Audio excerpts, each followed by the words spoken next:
Since Taesan returned to Korea, her heart was no longer under her control.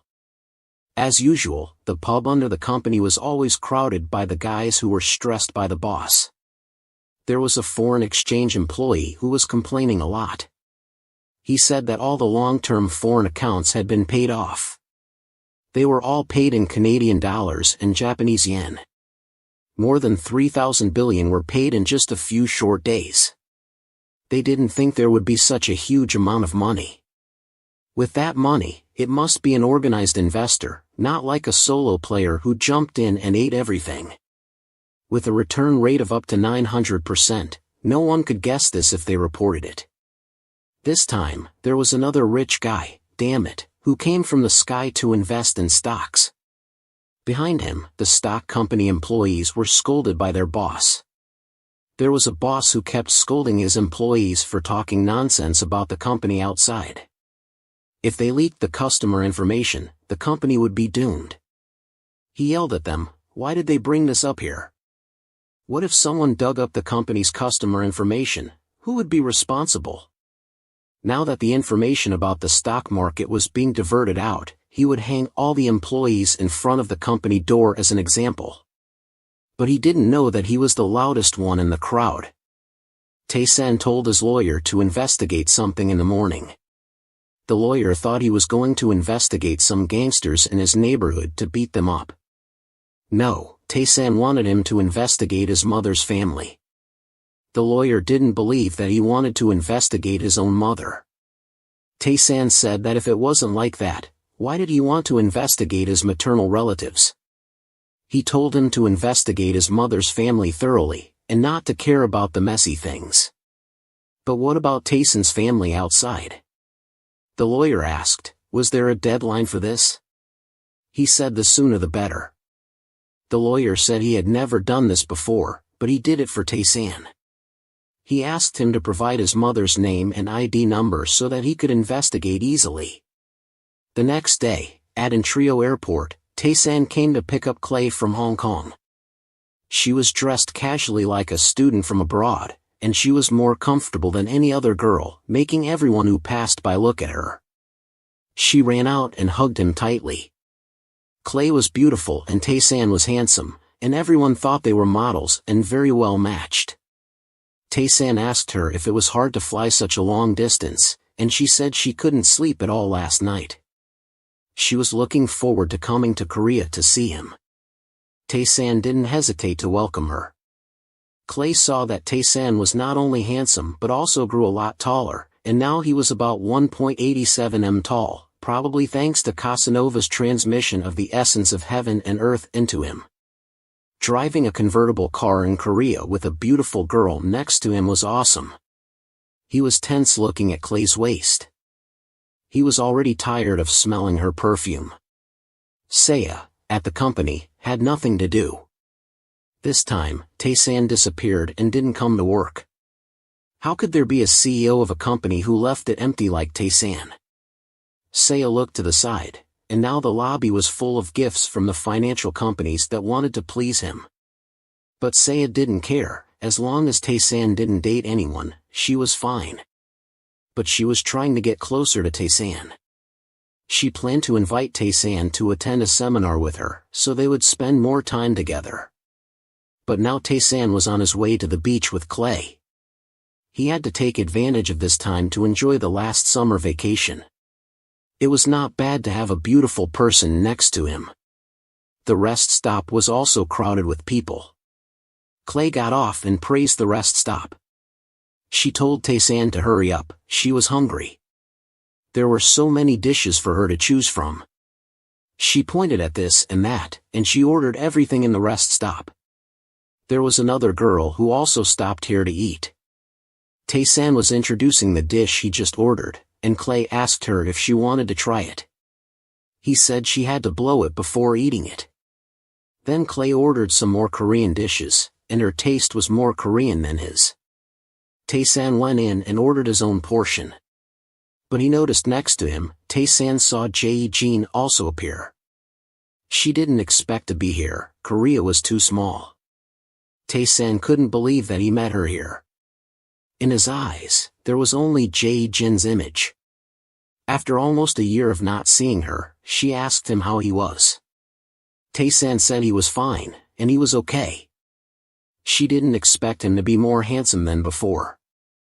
Taesan didn't understand why she talked to him. Wasn't it on graduation day, she went with another guy, and ignored him, breaking his little heart? The staff interrupted Taesan's conversation, and gave him the food he ordered. He was no longer a lovesick boy. Taesan said goodbye to Jae-jin and left.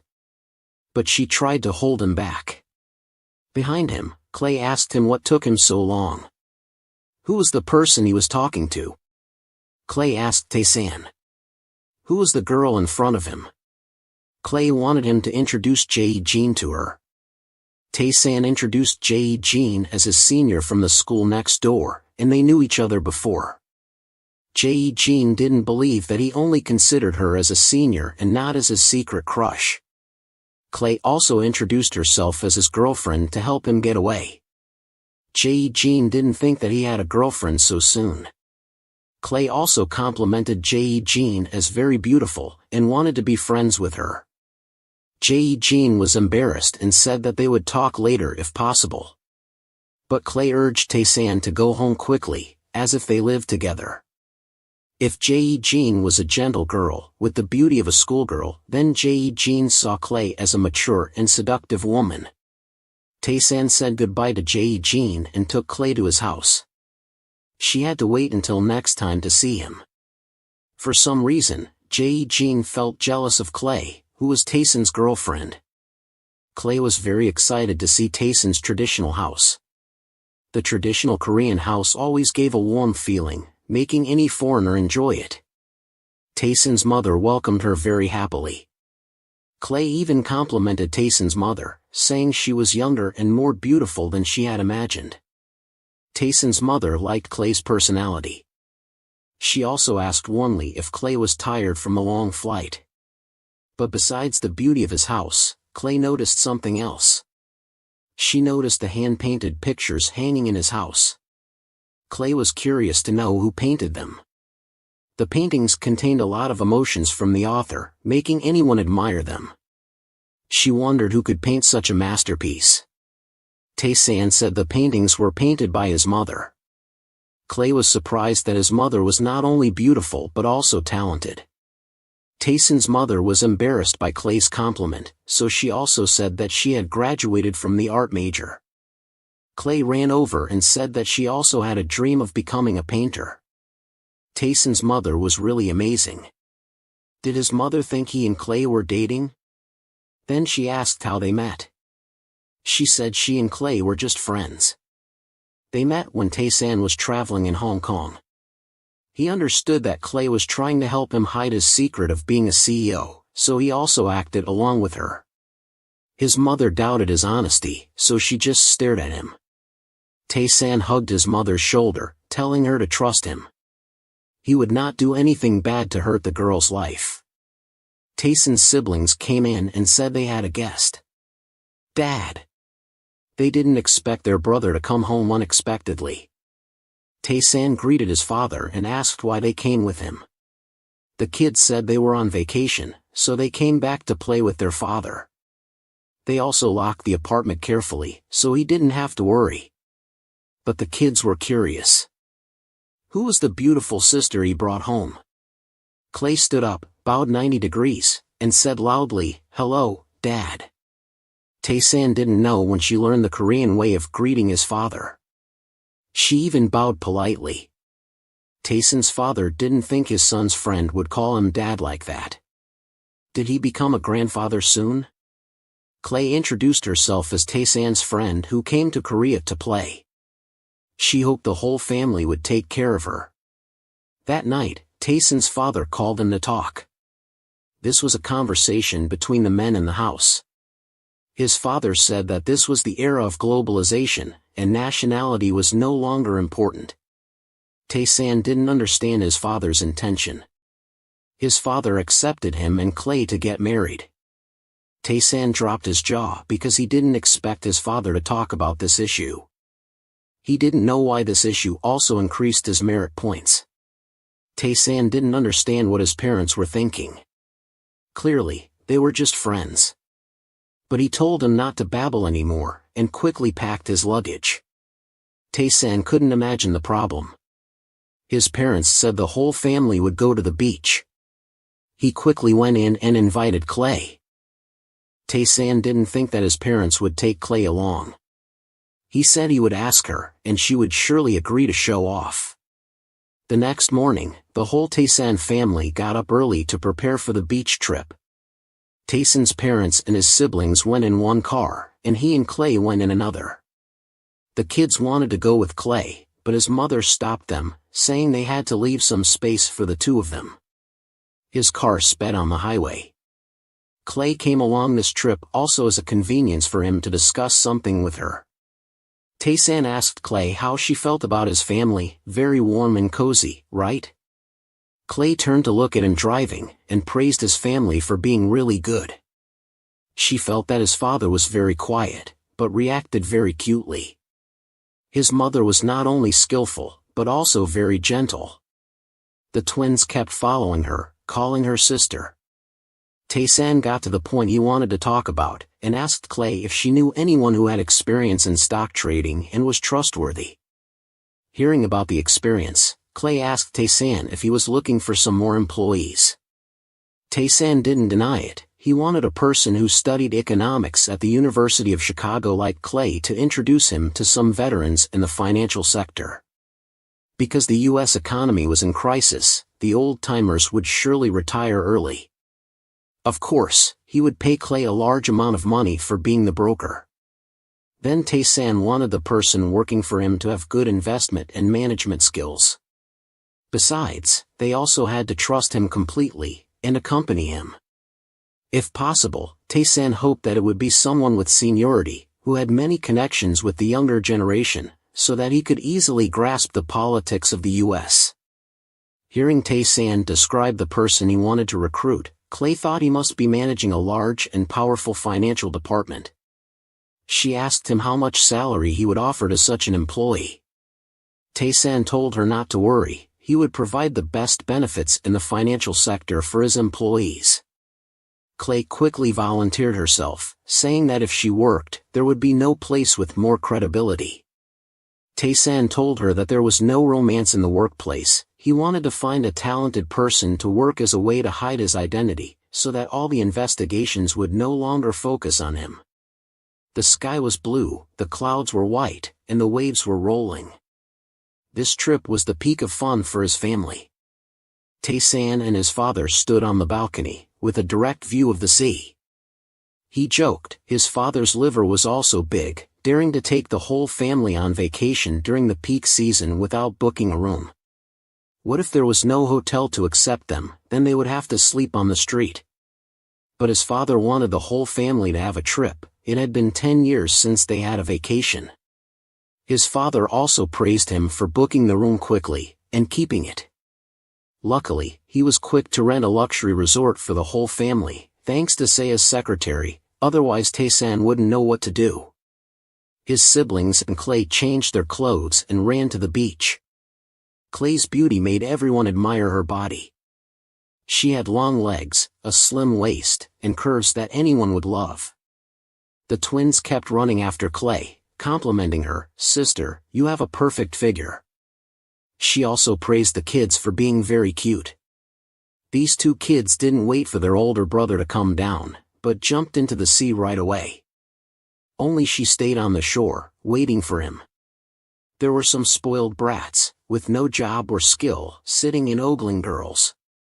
The one lying on the edge asked Young-seo, "Did you prepare anything for the freshmen that they brought along?" Young-seo held a telescope, watching Clay playing far away.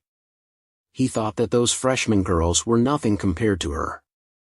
Clay officially entered Young-seo's sight when they went out to play. These sons of rich and powerful families sat on the rooftop of a luxury resort, chatting about Young-seo's love life. Young-seo's friend asked, "How are you and your junior? Aren't you in a passionate relationship?" This guy's name was Daeshik, Young-seo's best friend. He was also the heir of the largest media conglomerate in Korea. Yong Seo understood what his friend meant. He was referring to Jae-jin. The guy next to him looked at Yong Seo's eyes and knew he broke up with Jae-jin again.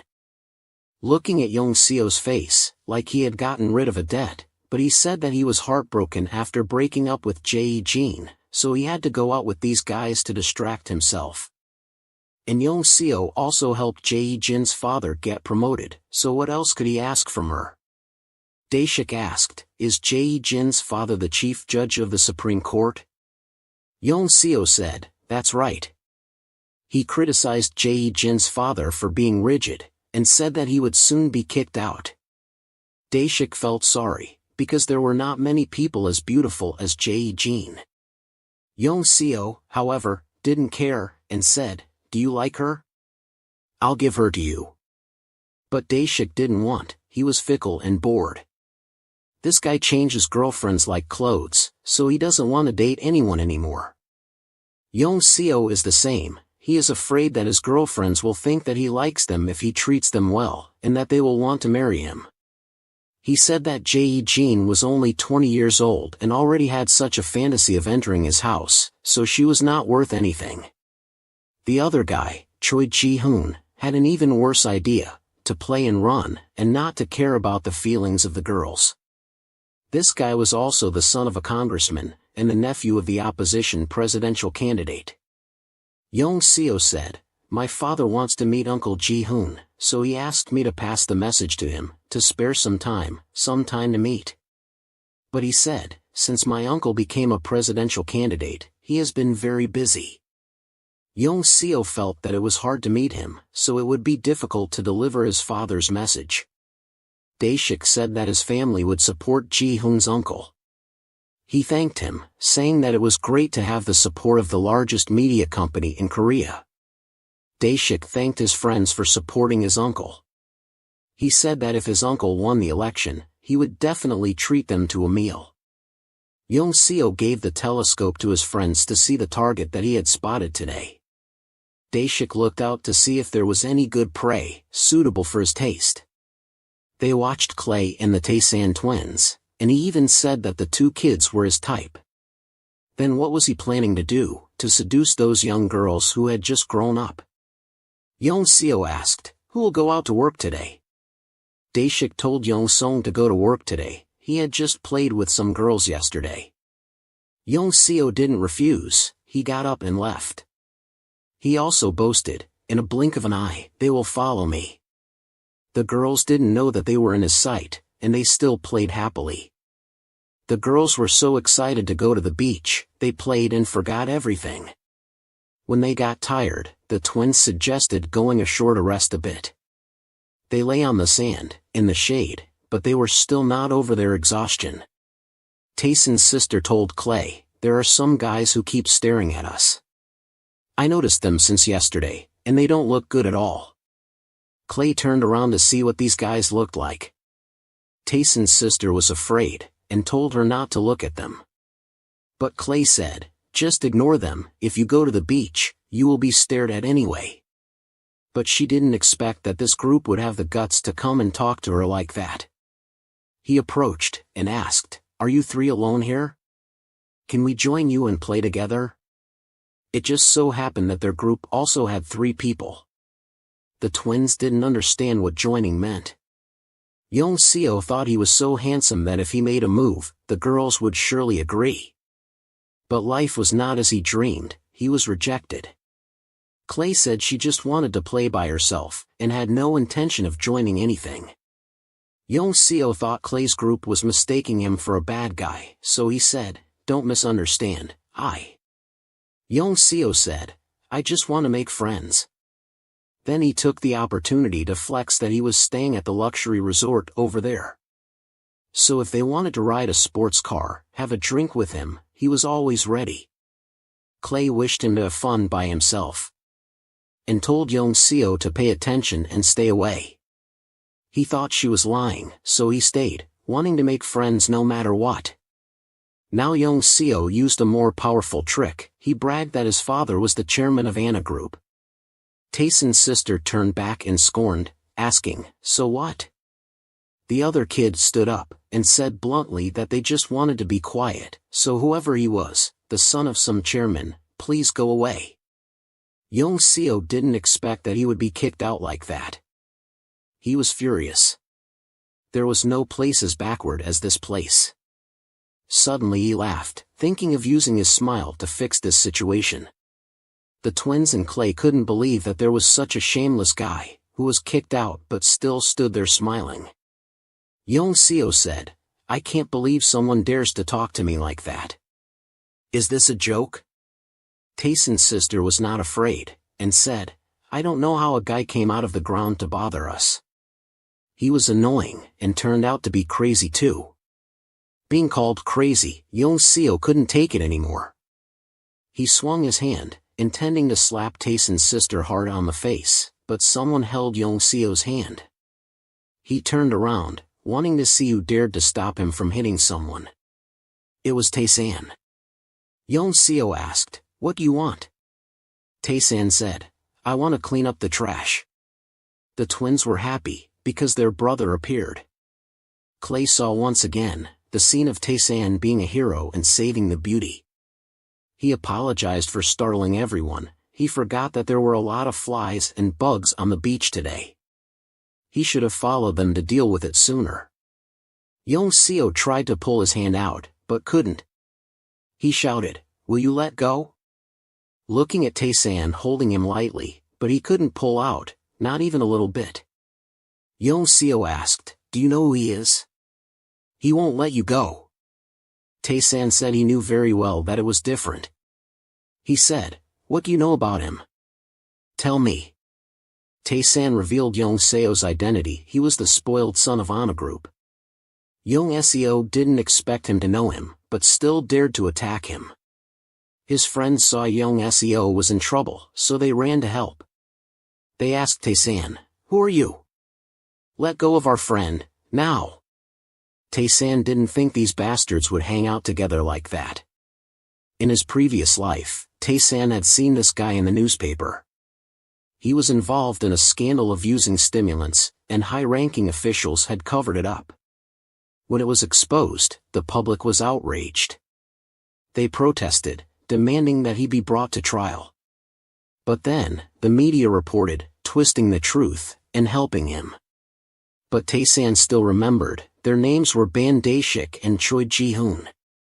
They saw him not letting go, so they started to curse. Seeing them play together, Taesan understood. They were all in the same boat. They didn't understand how he knew.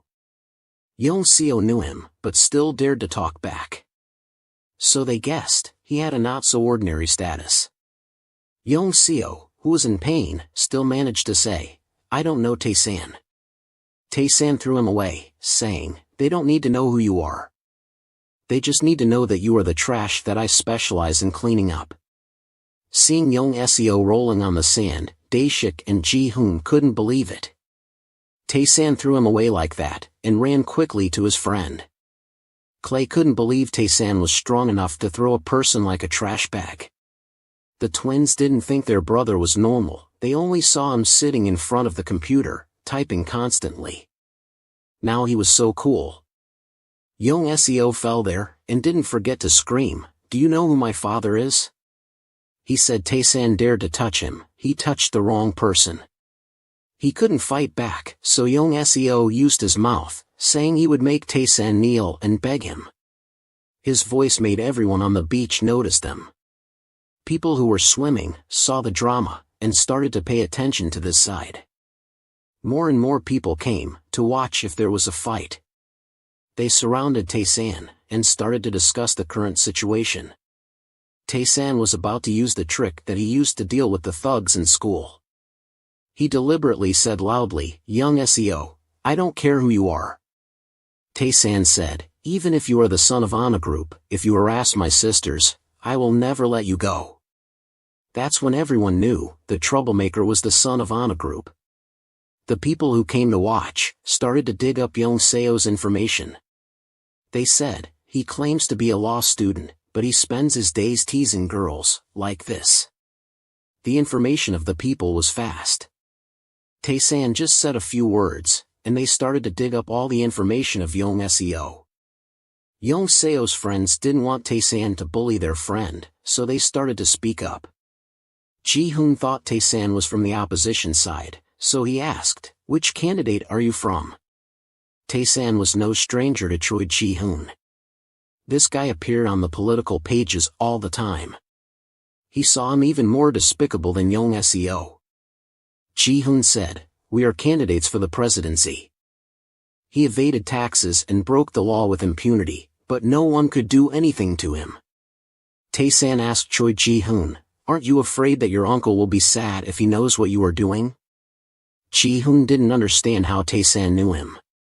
Taesan added insult to injury by saying, "Your brother is still a young man, so why are you guys trying to get the kids to drink alcohol?" The crowd became more and more interested in the story, and they pointed their fingers at the group. Yong Seo said, "What are they thinking, inviting us like this?" Then they started to take out their phones and take pictures of the faces of these spoiled brats to post them online. The people also took the opportunity to curse these rich kids. They said, "They look innocent, but why are they so wicked to seduce the good people?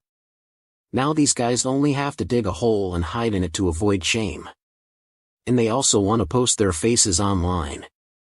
What are they, the sons of tycoons or the grandsons of presidents? Just post them all and let everyone see their true colors." This way, Taesan didn't have to lift a finger and still dealt with this bunch. Daeshik warned Taesan that he was crossing the line. He didn't care who he was, but he shouldn't mess with them. He told him to be careful, he remembered his face, and he would make him afraid to leave his house. Taesan also knew that this guy was Daeshik, the grandson of the biggest media mogul in Korea. Luckily, there were many people around, or he would have torn his dirty mouth apart.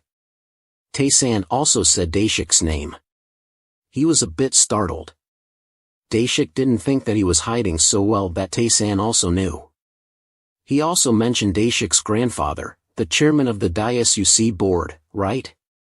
He didn't think of that either. Daeshik felt that if Taesan knew that much, he must have investigated them before. He said that as a media family, Daeshik shouldn't harass the minors. So the trio were all captured by the crowd. They were ready to sacrifice these three guys on the internet for the keyboard warriors to join the conversation. Yong Seo was furious and cursed the people who were taking pictures of them, and even threatened to punch them in the face if they didn't leave. He also jumped in and swung his arms to hit the spectators while calling them beggars. He didn't forget to say that he wouldn't let Taesan go either. Taesan hated the way Yong Seo called everyone beggars. He was a law student, but he spoke nonsense and didn't respect anyone. He didn't know when the school's standards had fallen so low that they let such an immoral guy study there. Someone said they would complain about this to the chairman of the Anna group. Clay said there was no need to be afraid of these spoiled kids. Yong Seo didn't expect that there was a girl who dared to complain to his old man. Clay said she was a part-time student secretary at the Hong Kong headquarters. She would ask the legal team to send a complaint about the violence and sexual harassment today. Hearing about the part-time student bank, Yong Seo couldn't say anything. Then Ji-hoon was also scared. Daeshik saw that if this continued, it would be bad. Daeshik told the other two to back off. He said that if they touched the part-time students, it would be worse. They might even cause trouble for Yong Seo's father's company. The guys couldn't do anything, but they were angry. But in front of the public, they could only swallow their anger. Daeshik told Taesan, "They are backing off for now."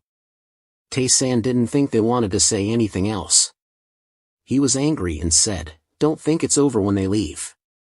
Daeshik will make you regret playing with fire." But Taesan didn't want to let them go yet. "You still don't look happy," he called the three guys back and said they had to apologize before they could leave.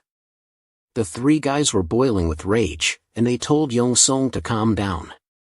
"You are just provoking them," Taesan said. "There is this thing, I don't know if I should tell Yong Seo or not." He said, "In just one more year, the Anna group will collapse. I heard they are dragging your company down with them. Young Seo was also angry. Taesan said, he will end up being a beggar anyway. Young Seo was called a beggar, and he became even more furious. His friends held him back and told him not to be angry because of Taesan's words. He had to restrain himself for the sake of the image of the guys who lived off the money of the people. Just wait. Taesan would trample them under his feet, so they wouldn't act so arrogantly anymore. Lawyer Du couldn't believe that Taesan wanted to set up a private fund. He asked Taesan, do you know what kind of fund that is? Of course Taesan knew. This fund is one of the collective investment strategies, with undisclosed partners on the market trading floors. He had mastered this knowledge when he worked at the securities company. He wanted to invest in this fund to make it easier to take over and merge companies. Hearing about the takeover, Lawyer Du asked, which company do you want to take over? The company to be taken over had already caught Taesan's attention.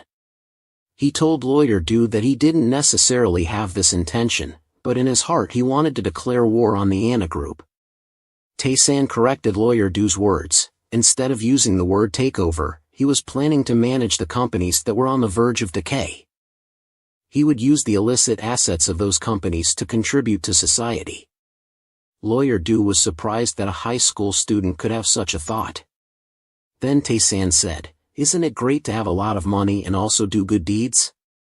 Lawyer Du still wanted to emphasize to Taesan, a private investment fund was no joke. You don't understand why Lawyer Du is so serious this time. Lawyer Du said, a private fund usually faces a lot of obstacles. Not only foreign currency but also domestic currency, all forms are very complicated. Moreover, a private fund is often involved in litigation for reasons of improper use of the fund. If the public criticizes or is dissatisfied with the fund, we also have to find politicians to ask for help. Usually politicians will step in to investigate and control the tax and disbursement issues of private funds. But if it succeeds, it will be a trap for the Ana group to fall into. Taesan still said he only invested a little.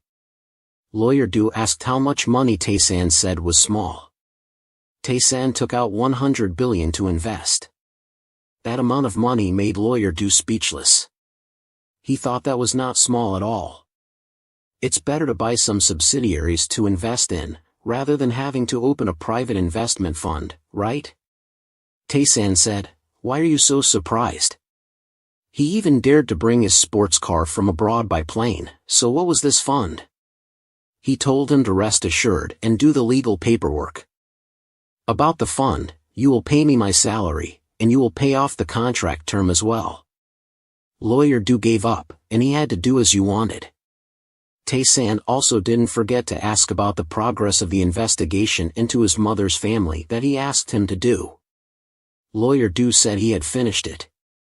But, Lawyer Du asked him, do you really not know anything about your maternal family? Taesan said, yes, he didn't know anything about that family. Lawyer Du said, you are the descendant of a noble lineage. What? How could Taesan be a noble lineage? He asked. Have you ever heard of the Dongyun group?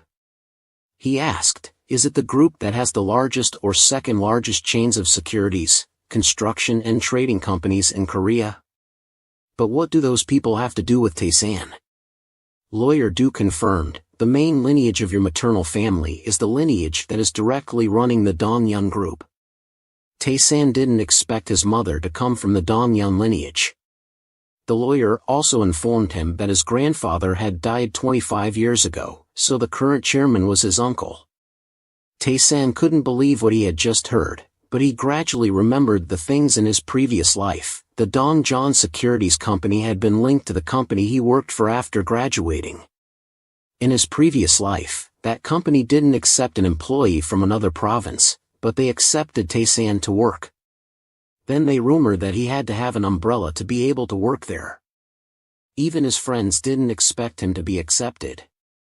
So, that was the reason Taesan was accepted, even though he wasn't good at any field. Lawyer Du also gave him a file of documents. He said, all the information about your mother is in here. Lawyer Du said his mother had suffered a lot. Taesan thanked him for helping him find out information about his mother. He said he was not a guest, he still paid Taesan to work. The lawyer asked Taesan to let him go first. Taesan's investment funds would give him a headache in the next few days. Taesan still couldn't believe it. His mother was the daughter of one of the largest or second largest groups in Korea, but she became a farmer with a pile of debt. She should have received the inheritance money after his grandfather died. Looking at his mother's family, they also had the same surname as the current chairman, but they didn't look alike at all. This document contained a lot of information that could be the stain of the Dongjeon family. So, if careless, it would be caught right away. Taesan silently flipped through the information about his mother. He didn't expect that these things could happen in real life. He learned that his grandfather was too greedy. He had 3 wives. Luckily, his grandmother was still the main one. His mother was the youngest daughter in a family with many siblings. This information was beyond his imagination. The children of the other wives hated his grandmother and mother. Even though she was the official wife of his grandfather, they still blamed her for ruining the family's happiness. His mother was very talented in painting. Even though she lived in a family that was always scheming, her soul always aimed for the best things. Her unhappy life ended when she met his father. At that time, his grandfather was dying in bed and could no longer protect her and his mother. His uncle, who became the head of the family, strongly opposed the marriage between his mother and father because he had arranged a political marriage for his mother. His mother refused and accepted to give up everything to live with his father. Then his grandfather died. Before he died, he wanted to see his mother for the last time, but his son did not allow it. When his mother heard that he had passed away, it was too late. His grandmother was kicked out of the house right after his funeral. She did not care about material things, so she had no power in the house. While his mother was struggling with her pregnancy, she died of a mysterious cause. When his mother found out that his grandmother was kicked out of the house right after his death, she was very angry but could not do anything. Just like that, in a short time, his mother lost both of her loved ones. Then there was news that his will was forged, and the brothers in the clan kept fighting. His mother was so disgusted with this family that she refused to inherit the property. The more he read, the more tears Taesan shed. Suddenly, he felt sorry for his mother. He immediately called her. On the phone, his mother asked, "What's wrong, son?" Taesan choked, unable to say anything. Hearing him sob, his mother asked, "Are you okay, son? Is school stressful? Let me come and visit you, okay?" He said, "I love you very much, Mom, more than anything in the world." Hearing her son say this, his mother had a bad feeling, and asked him if he had caused any trouble or if he had dated many other girls besides Clay. Hearing his mother nagging because she cared about him, Taesan promised to investigate all the pain that his mother had to bear. He would make them pay dearly for what they had done. In Hong Kong, a man holding a cigarette, he was deep in thought. Gia was a foreigner admiring the beauty of Hong Kong at night at a bar. In New York, Clay's professor was sitting and drinking with his old friend.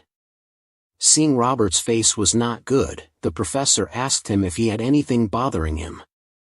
Robert was sad, confiding to his friend, his professor, that he was tired of Wall Street, where there was only blood and tears, and he had to compete all the time, making him just want to be a normal manager, away from the ephemeral money. The professor asked if anything had happened to Robert.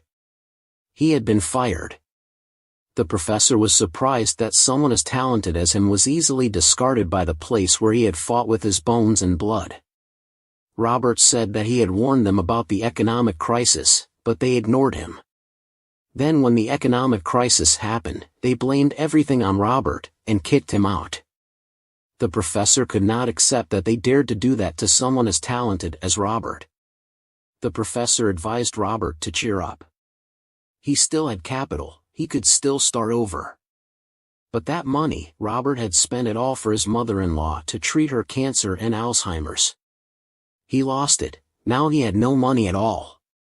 Now, on the brink of despair, his mother-in-law died.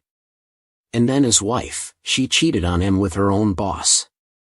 Oh, the unfortunate man, he was betrayed by the wife he trusted so much. She gave him a very long horn. Robert cried and said, "Now I'm just a poor and miserable man, I have nothing in my hands." However, he did not regret spending money on his mother-in-law's medical treatment. What about his children? The professor asked. Robert, because he was unemployed, lost custody of his children to his wife. This was also a punishment for him, because he always cared only about his work and not his family. The professor told Robert not to lose hope, and asked him if he wanted to start over. Robert said, "Now I'm old, who would hire me anymore? Now I'm just an unemployed man, with no money, no family." The professor felt very sorry for his friend. He did not know what to do to help him, but then he remembered Clay's offer. The professor wanted to introduce Robert to that company. Robert did not think the professor had a job to introduce him to. Thanks to that introduction, Robert came to Hong Kong. This job was through the professor's invitation. As soon as he heard someone could hire him, Robert agreed right away. He would sell his soul for a chance to start over. He would be loyal to that person until death. Now he felt that maybe he was too desperate to make that decision. There was someone looking for him outside. Clay opened the door and asked if he was Robert Lyon, the manager. He said yes. Clay introduced himself as the professor's student. Matt hired Taesan, who was coldly evaluating Robert. When flying to Hong Kong, Taesan regretted not being able to get a U.S. visa. He had to meet Robert in Hong Kong to easily access and develop the U.S. market. He had to work hard and trust the people he worked with. Taesan wanted the best in the business world to become his hands and feet, so he had to know them well. But then, a ray of light appeared next to him again. Then Taesan was summoned by the fairies. Someone asked him if he wanted to see him. On the peach tree hung the words, "The best astrologer in the world." This time it was a man with white hair and beard. He sat under the peach tree to meditate. Taesan wondered who the man sitting under the tree was. He introduced himself as Nam Sego. He was a scholar who was proficient in astrology and divination. However, Taesan did not know him. It was the first time he heard this name. Seeing that he did not know, he did not care. He used to be very famous, but now he is forgotten. Taesan apologized for his limited historical knowledge, and then he asked him why he called him here. He asked him if he needed the ability to read other people. This ability would help him analyze the personality of the people he met. Taesan understood, so he was a face reader. He also said he had made prophecies warning about the important battles that changed Korea. Taesan did not understand, but he knew he would teach him face reading. He said he did not have enough merit to learn. Taesan asked him if he could lend him some, he would pay him back later. Suddenly a man dressed in black appeared. He asked, "What is he doing?" He startled both the old man and Taesan. He said, what the old man was doing was against their agreement. Taesan did not understand what agreement they had. He said the old man was cheating. He seemed to dislike it very much. Taesan thought these two must be scholars, so they dressed like that, but he did not understand why they kept arguing about something. He knew there was a problem, but they could not argue while Taesan was still in a hurry. He had to, but then, Taesan also had to stop this argument. He asked, who was the newcomer? He did not think there was anyone who did not know him. He introduced himself as Park Sapong, a very famous face reader at the end of the feudal era. He asked him, did he know the painter who painted King Gojong's portrait? Without introducing any more, he said, he was a face reader. He was so talented that he gouged out his own eyes after reading himself, because that way he could become an official. Then Taesan had never seen anyone play so recklessly. He had not finished introducing himself when the old man who was meditating pointed at him, saying he was not a good face reader at all. He could not predict how he would die. The old man stroked his beard, saying, only he was a true prophet. But he also did not let go when he criticized the old man for being picky. Neither side would give in to the other, so Taesan had to intervene, telling them to shut up. He asked, did they need his merit points or not? Of course, they needed them. What fairy would refuse merit points? Now he would ask them a question. Whoever answered correctly would get the merit points. They told him to ask right away. Taesan wanted them to look at his face, and then tell him what they saw. If they were face readers, they would have to see Taesan's future. He asked them, why couldn't they see anything? They both just muttered, not saying anything. He looked at Taesan's face, saying he could not see his past or future. He asked, was he also a fairy? But clearly Taesan was still a human. The old man explained, usually through the face, they would see their past and future, but Taesan's face did not show anything. They both said his face was too short. This was not the answer Taesan wanted to hear, so he did not give them any merit points. But they all said they answered everything they saw, so he should not be stingy. Taesan said, if they wanted points, they had to teach him more things, teach him feng shui and divination. At this point they did not think he would ask for more requests. Back to the present, Taesan was meeting Robert Clay, telling Robert that he would interview him for the job himself. Taesan looked at Robert's face, and he said he saw Robert was a person who was lost in his unfinished dream. Robert did not think Taesan was so young but already a chairman, and he did not understand what he said. Clay did not understand why he spoke like a fortune teller when he was interviewing an employee. Taesan said he saw Robert was facing the most difficult stage of his life. His family was shattered, and he was buried in debt. All his relationships turned their backs on him. Robert didn't understand. How did Taesan know? Taesan said, I didn't investigate behind your back. Everything I saw was based on the Eastern method of physiognomy. Hearing him say that, Robert understood right away, this was the art of face reading. He was quick and smart, a Wall Street talent. He said it, and he understood it. Taesan felt that Robert's fate was very similar to his, losing everything in the last days of his life. Clay got up to make coffee, to give Taesan and Robert some private space to talk. He didn't forget to thank Clay. She said, if you are here, I will show my talent of making coffee to treat you. Clay said, Taesan, just continue, okay. But he closed the deal right away. Clay didn't understand what he closed. He hired Robert to work for him, without beating around the bush. Taesan asked Robert if he had any questions, he would answer them. But he hadn't introduced himself, how could he hire him already? Taesan even made Robert the director of his company. From now on, he would have to rely on Robert for everything. He asked Robert if he was satisfied. He was more than happy.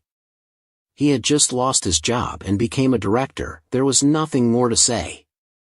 Robert said he would do his best for the company and the chairman, he would use all his experience to contribute. Hiring him also helped Taesan's karma increase. Taesan took Robert around to see the office of the company in Hong Kong. He also told Robert, the company's investment method is very special. Because the current investment of the Hong Kong company cannot be put into operation right away, Robert might look like his asset manager here. Taesan wanted Robert to keep the secret about the work, whether the investment fund was illegal or the company was involved in money laundering or drug trafficking. He said the company was new but was watched by many forces, so first he wanted Robert to set up companies and venture capital funds online. The initial estimated capital was $3 billion. Robert asked how many investors there were. Taesan replied, none at all. So Robert thought he would have to raise funds.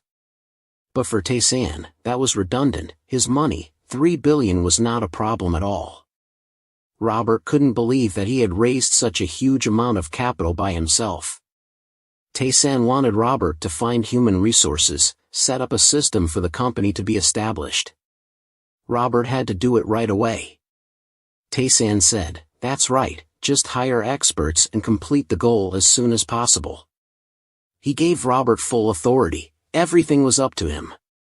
Robert didn't understand why Taesan trusted him so much.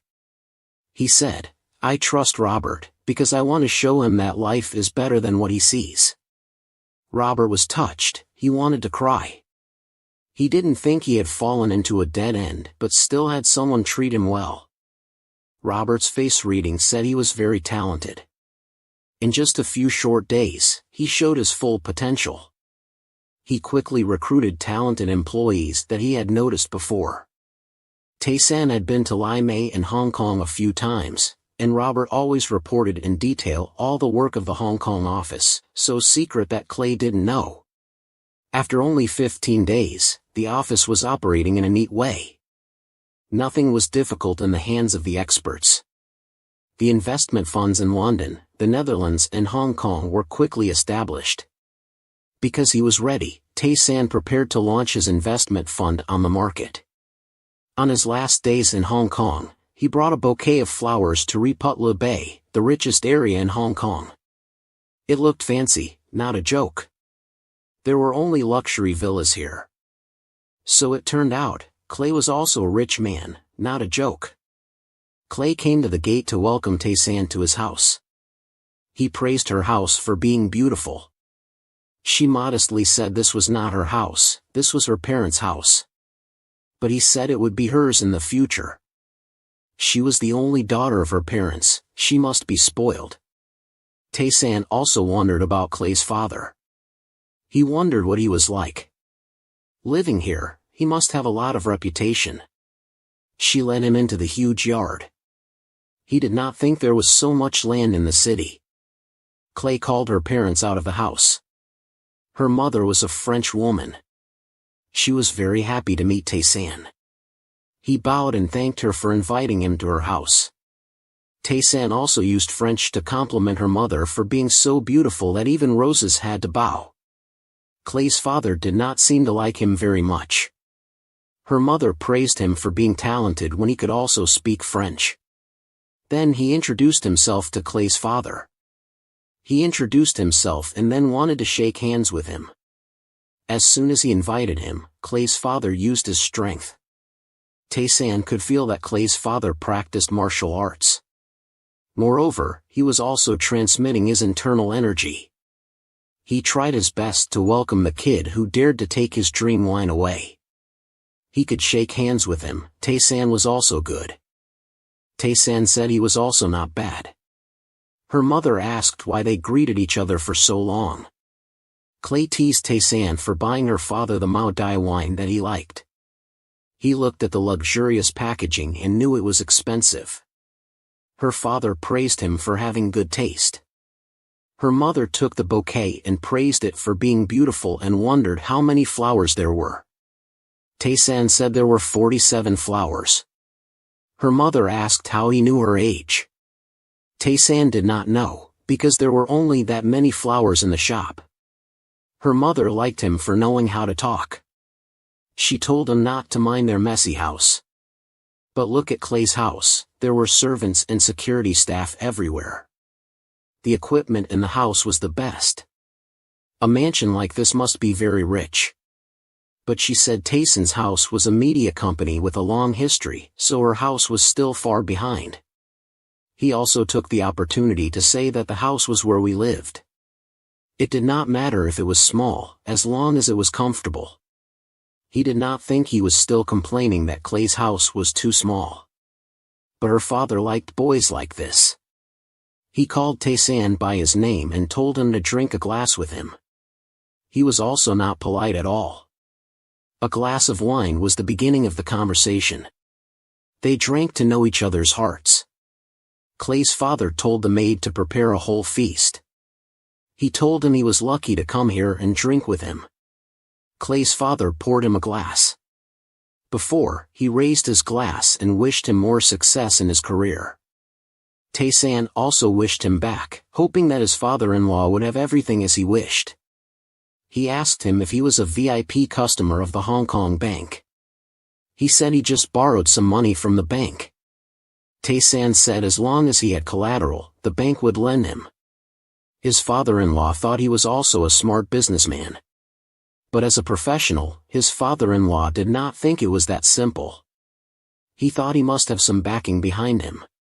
He asked him directly if he was an investor or a secret owner of a Korean conglomerate. He only had a small private fund. His father-in-law did not believe he owned such a complex thing. He asked how old he was. Taesan smiled and said that age did not matter when making money. He agreed, as long as he had the will, anyone could make money.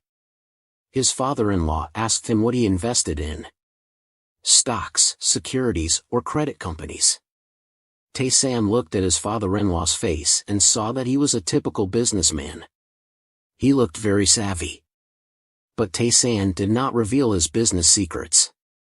He said he did not have to be afraid, just treat him as his father and tell him. He was very curious. Taesan asked if he wanted to invest. He allowed him to present and see how much money he could pour for him. The little boy he had just picked up from outside, let's see. Taesan said if he invested, he would earn 1%. His father-in-law doubted his life. Why only 1%? But the minimum investment to join was $1 billion. His father-in-law realized that this was not a joke anymore. $1 billion was not something he could have if he wanted. He wondered if he was the only one investing. Taesan said his staff were still looking for investors. His father-in-law heard that he had staff and seemed to stop scrutinizing him. He turned back to the Hong Kong company. A guest was invited by Robert to the company. He came to visit Robert after he had overcome the crisis of his life. Robert said Jack looked more like a politician than a scholar. Jack thought Robert was in trouble, but how come he was in such a splendid office now? Fortunately, Robert was running a private fund and recovered. He said the operating costs were not high, but the investors were very smart. Jack asked who they were. Robert asked if he wanted to meet the person who Robert praised, making Jack curious but not interested. Next year was the presidential election. Jack joked that whoever paid for him to become president, he would dig down to hell to meet them. Robert offered to help Jack. He thought it was true and thanked his friend profusely. But nothing was free. He confessed that he supported Obama, the U.S. federal senator. He asked for $100 million for the Democratic Party member Obama. That was Taesan's request. But Jack did not understand clearly. Hewler had an advantage over a win. The business trip to Hong Kong or Texas was like Taesan had been reborn for a year. There has been a lot of drama in the past year. You caused so many problems in such a short time. Life at school was always peaceful and happy. Then last summer, you also went here and there, so it was quite interesting. But you still couldn't persuade Clay's father to be an investor. The last semester of high school is about to end. Now you are preparing for the university entrance exam. But Taesan's best friends don't know why Hui Seo has been absent lately. A classmate said that he was having a hard time these days. They didn't know what happened to him. D-Suk asked if his family had any problems. But Du-Dung promised Huen Seo not to tell. They told D-Suk to tell them quickly. They were brothers, so why hide anything? Do-Jin said Huen Seo was an orphan. Did you guys know that? Taesan didn't know that his friend had such a difficult family situation. Du Wyung said that the orphanage was in trouble. The guys didn't know this. The orphanage was in the area of the project land that was about to be dissolved to build an apartment. So everyone there had to move out. Because this time it involved a member of parliament, the market didn't want to intervene. Do-Jin said that's why Huen Seo had to run around to find a job and make money.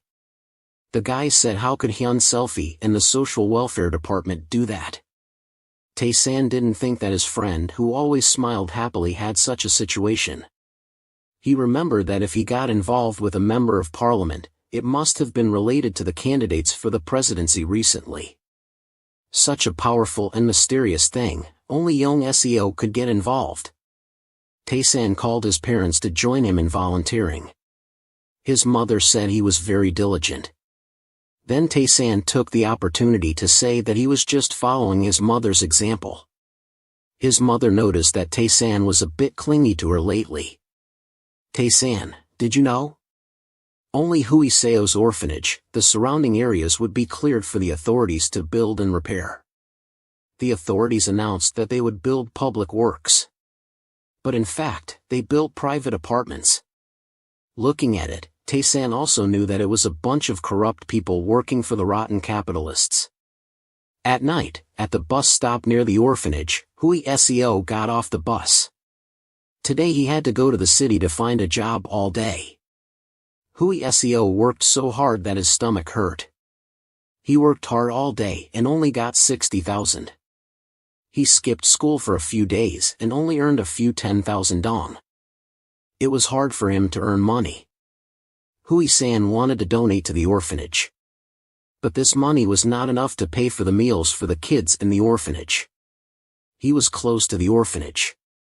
From the outside, he could see that the orphanage was very shabby. Outside the gate, Hui-san heard the kids grilling meat in the yard.